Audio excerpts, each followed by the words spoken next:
Bem, pessoal, agora eu retorno para a gente fazer alguns exemplos do livro de vocês sobre as aplicações de conservação do momento, né? Eu começo aqui com o exemplo 3. Ele trata de um atirador segura um rifle de massa MR igual a 3 kg, frouxamente, de modo que a arma possa recuar livremente ao disparar. Ele atira uma bala de massa 5 gramas horizontalmente com velocidade relativa ao solo dada por VBX 300 metros por segundo. Qual é a velocidade de recuo VRX do rifle? Quais são os valores da energia cinética final e do momento linear total da bala e do rifle?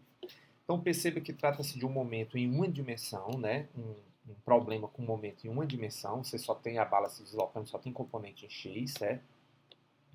Então aqui eu tenho as figuras, o antes, rifle, bala sem nada, e depois que você dispara o depois, né? Então a bala sai com certa velocidade e o rifle recua com certa velocidade e ele quer saber quem é VRX, certo? Então começo escrevendo quem é o momento na direção X, né? Como no instante inicial antes estava todo mundo parado, rifle e bala parados, então eu tenho um PX igual a MB, VBX, MR, VRX igual a zero, né? Tudo é zero, tá certo? Eu encontro dessa relação que jogo esse termo para o outro lado e isolo o VRX, encontro que é menos a massa da bala, massa do rifle, vezes a velocidade da bala. Isso aqui eu substituo nessa equação e encontro que a velocidade do rifle é na direção contrária da bala, o sinal negativo, e tem um valor de 0,5 metros por segundo. Ou seja, melhor segurar firme o rifle, né? Então, a pessoa às vezes vai dar um tiro, né? Caçando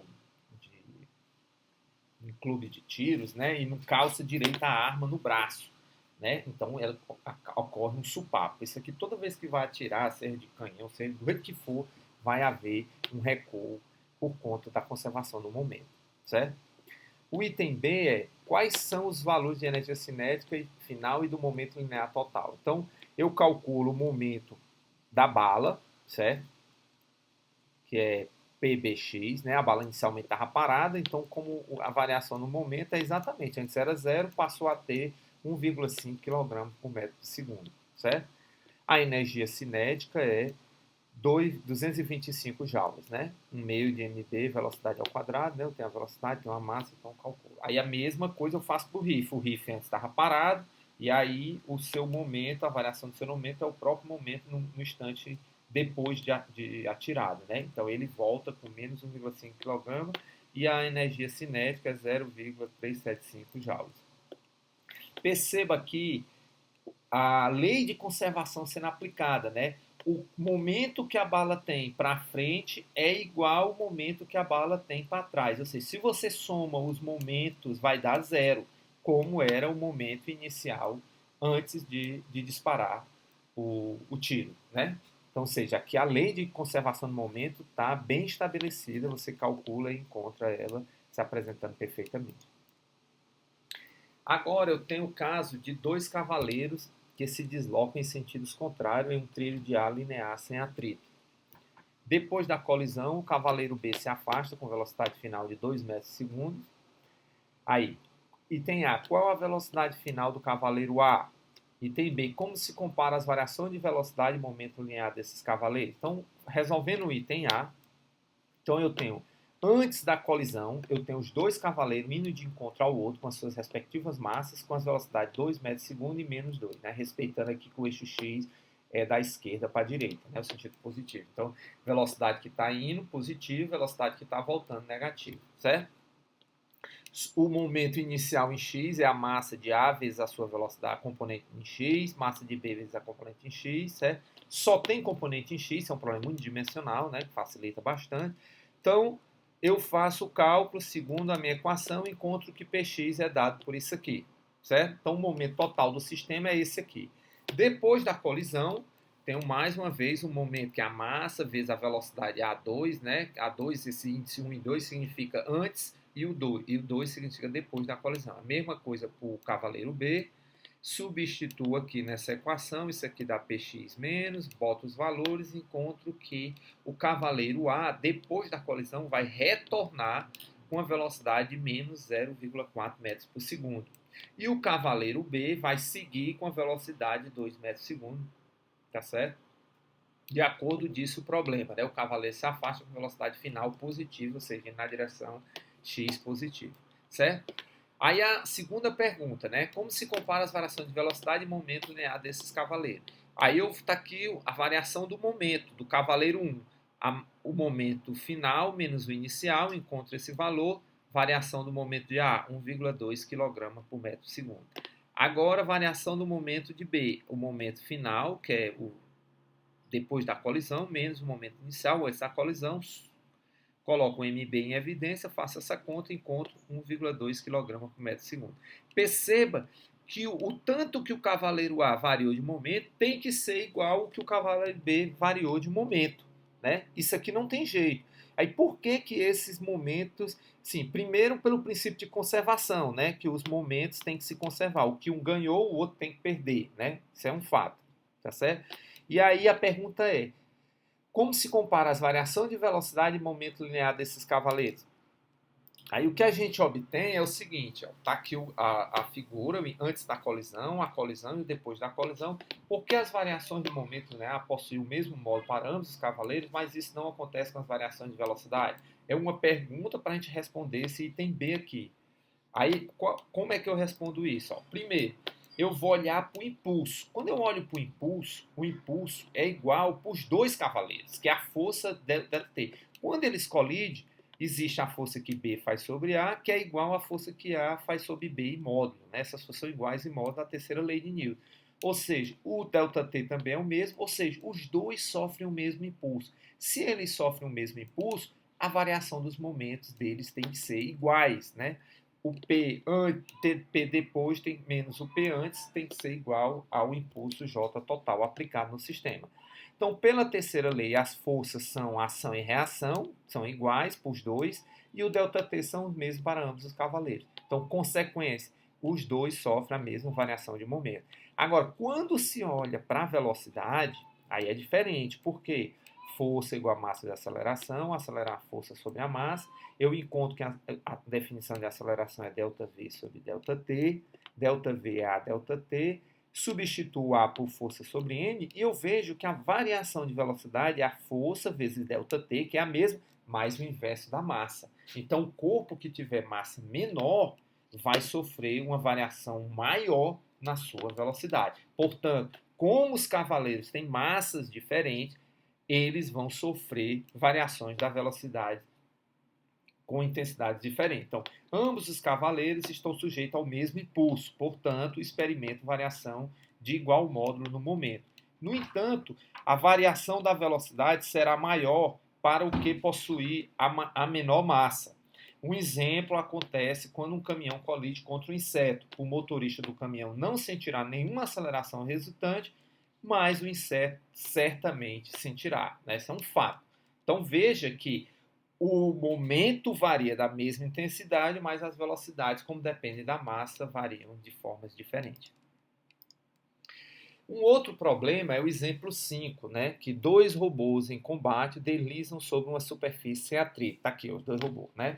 Inicialmente, o robô B está parado, o robô A, com massa 2, move-se com velocidade de 2 metros por segundo paralelamente ao eixo OX. Ele colide com o robô B com massa de 12 kg, que está inicialmente em repouso. Está aqui. Depois da colisão, verifica-se que a velocidade do robô A é de 1 metro por segundo, com a direção que faz um ângulo 30 graus, que eu chamei de alfa. Aqui está aqui, ó, o ângulo alfa, certo? Do robô A.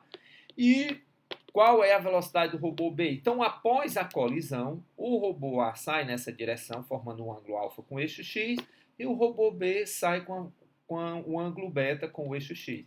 Perceba que nesse caso, eu tenho um momento, inicialmente eu só tenho um momento na direção X, que é devido ao robô A, mas depois da colisão eu tenho um momento tanto em X como em Y. Então eu tenho que tratar, conforme a gente viu, o momento é um vetor, eu posso tratar isso quebrando as componentes, olhando só na direção X e olhando só na direção Y.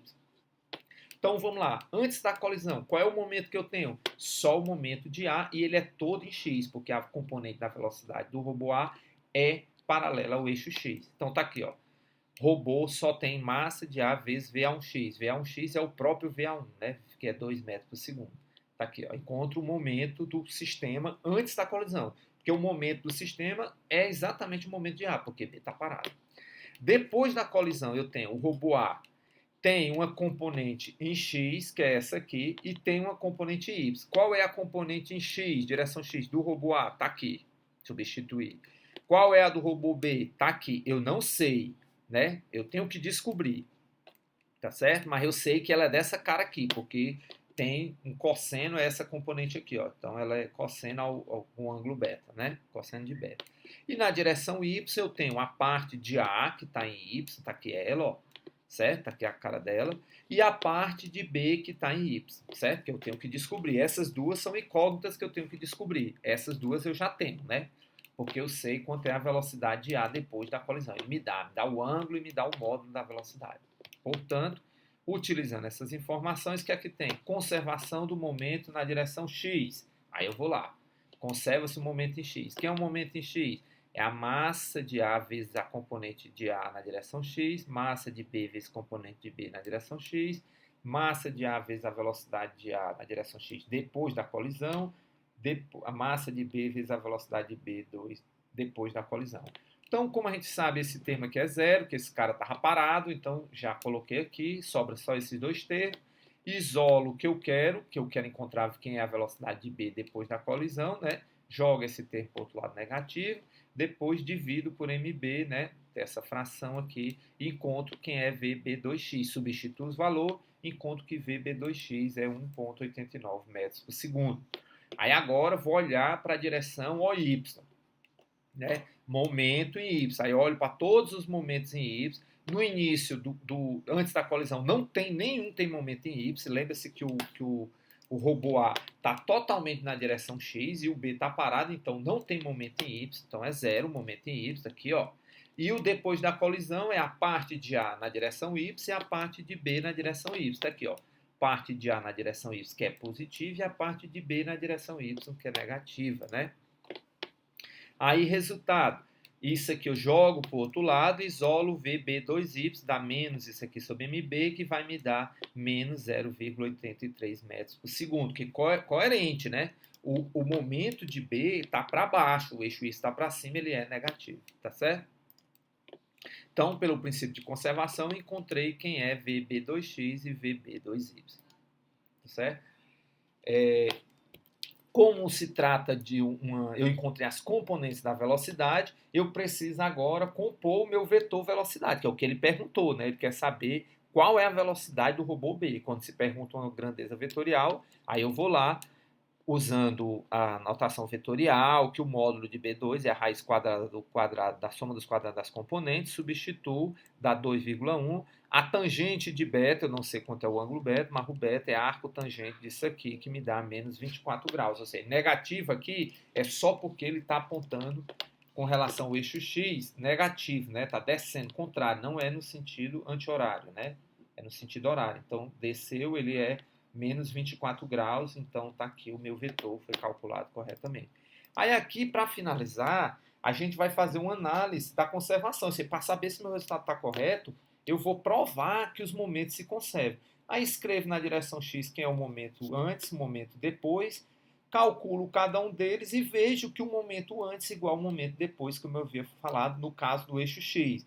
Faço a mesma coisa para o eixo Y, momento antes em Y mais momento depois da colisão em Y, está aqui os termos, calculo cada um deles e vejo que ambos são iguais a zero, né? Antes da colisão é zero, depois da colisão é zero, ou seja, os momentos também se conservam, como a gente queria demonstrar, né? Então, analisando a conservação, se encaixa perfeitamente. Então, é pertinente que quando você termine um problema que você usou a condição de conservação para calcular suas grandezas, você teste de fato se o seu cálculo está correto. Como? Aplicando a lei de conservação e vendo que os momentos nas suas respectivas direções se conservam.